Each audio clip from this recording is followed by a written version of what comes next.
Bismillahirrahmanirrahim. Makanya ada sebuah kisah yang pernah saya baca, katanya sih based on true story. Saya pernah dapatin di sebuah website dan saya baca kembali di sebuah WA. Ada sebuah kisah itu yang disampaikan oleh seorang ikhwan. Ikhwan itu cerita tentang masalah hadis Nabi. Nabi itu mengatakan alhamwu mautun. Ipar itu maut. Ipar itu maut. Nabi sudah mengingatkan dengan keras, tegas, ipar itu maut. Kenapa ipar itu dikatakan oleh Nabi sebagai maut? Karena banyak orang yang tidak tahu hukumnya ipar. Dan sesungguhnya kita sama ipar itu, sesungguhnya kita ini bukan mahram. Maka kemudian ada sebuah kisah nyata yang disampaikan dalam satu riwayat, dalam satu kisah. Ada seseorang itu menceritakan dan menyampaikan hadis ini pertama kali. Ada seorang ikhwan, dia kemudian sudah menikah. Kemudian ketika sudah menikah bersama dengan istrinya tinggal di satu kota. Ternyata tiba-tiba dia mendapatkan telepon ibunya. Ibunya ingin menitipkan adik kandungnya bersama dengan beliau. Padahal beliau sudah punya keluarga, beliau punya istri. Lalu kemudian setelah dia mendapati itu, sebenarnya dia sudah tahu ini hukumnya tidak boleh satu atap dengan saya. Tapi karena kemudian dia akhirnya tidak berani untuk menjalankan hukum ini, akhirnya diterima sang adik satu atap dengan dia bersama dengan dirinya dan istrinya yang notabene bukan mahram untuk adiknya. Maka kemudian akhirnya perjalanan dalam keluarga itu berjalan, istrinya sama adiknya akhirnya akrab. Kadang-kadang kalau malam pas ngemil malam keluar ketemu, kamar mandinya mungkin tidak terlalu jauh dan lain sebagainya. Semua asalnya menganggap tidak terjadi apa-apa. Sampai akhirnya ketika pada satu waktu kemudian dia punya anak pertama, kemudian memiliki anak yang kedua. Kemudian kelihatannya seakan-akan tidak ada apa-apa. Sampai kemudian sang ikhwan ini mendapatkan kecelakaan hebat. Ketika mendapatkan kecelakaan hebat sampai kemudian dilakukan berbagai macam observasi untuk menjadikan dia supaya tidak sampai koma dan akhirnya supaya dia baik.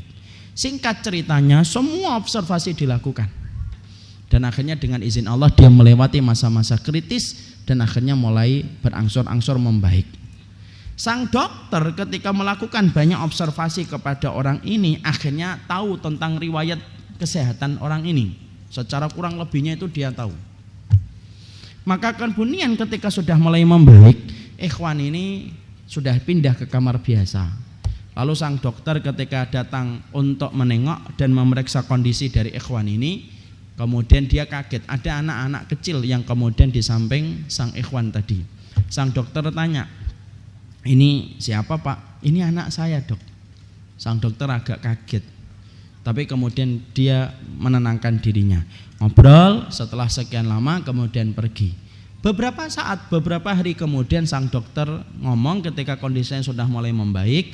Sang dokter itu cerita sama beliau empat mata. Yang saya tahu ada satu hal yang kita harus mengerti. Ketika kita melakukan berbagai macam observasi itu kita mengambil berbagai macam sampel dalam dirinya bapak. Dan menurut catatan kesehatan kami sebenarnya bapak ini secara medis tidak bisa memiliki keturunan karena kualitas dari airnya itu sangat buruk. Tapi ternyata kami kaget ketika kami mendapati bahwasanya bapak itu bisa memiliki anak. Mungkin itu karomah dari Allah, kita tidak tahu. Sang ikhwan itu kaget. Lalu kemudian ketika beliau sudah mulai membaik, diajak bicara istrinya ngomong baik-baik. Dari hati ke hati dia ngomong sama istrinya. Dan disitulah terungkap apa yang dikhawatirkan oleh dirinya. Anak yang dia miliki itu sebenarnya karena istrinya berzina dengan adik kandungnya dia. Nah disitulah dia menutup kisah itu dengan sebuah kata alhamwu mautun. Ipar itu maut. Ipar itu maut. Ipar itu maut. Nah itulah yang menjadikan kita paham. Apa yang ingin saya ambil dan saya ambil pelajaran dalam kisah ini, benang merah dalam kisah ini sama dengan hadis yang tadi saya sampaikan, jangan bersandar. Artinya kalau Allah sudah meletakkan dosa, kalau Allah sudah meletakkan larangan, baik itu yang haram ataupun yang makruh, fahami. Di balik setiap larangan dan di balik setiap dosa yang Allah berikan dalam kehidupan kita, tidak untuk mengambil kemerdekaan kita, tidak untuk merenggut kemerdekaan kita, tidak untuk mengambil kelapangan hidup kita. Tetapi sesungguhnya ketika Allah itu memberikan larangan, itu batasan Allah, dan batasan Allah itu merupakan bagian dari kasih sayang Allah yang begitu besar kepada kita. Karena tidak ada zat yang paling sayang kepada manusia kecuali adalah Allah ketika telah menciptakan kita dan memberikan rahmat pada kehidupan kita. Dan itulah yang kita harus pahami. Yang pertama, Allah itu ketika melarang tidak ada satu kamus dalam setiap larangan Allah dan dosanya yang Allah berikan kepada kita kecuali itu merupakan bagian dari kasih sayang Allah yang besar kepada kita selaku manusia. Poin yang pertama. Poin yang kedua. Poin yang kedua yang kita harus paham. Di antara dosa yang sudah kita pahami bagaimana kebaikan dalam setiap dosa itu, yang kita juga harus mengerti di antara rentetan dosa yang paling besar dan paling berat setelah dosa kesyirikan kita kepada Allah, tidak ada dosa yang paling berat dan tidak ada maksiat yang paling berat yang Allah benci dalam kehidupan manusia kecuali adalah dosa dari perbuatan zina. Itulah salah satu dosa yang paling berat. Makanya Allah menyampaikan dalam surat Al-Furqan, Allah kalau menyebutkan kata syirik, setelah Allah itu menyebutkan kata syirik, maka Allah selalu menyebutkan kata setelah syirik itu kalau tidak membunuh, berzina. Kenapa Allah selalu kalau menyebutkan dosa syirik setelahnya itu kata membunuh atau kata zina? Karena tidak ada yang mendekati dosa kesyirikan kecuali kalau tidak membunuh itu berzina. Karena zina itu bukan perkara yang ringan.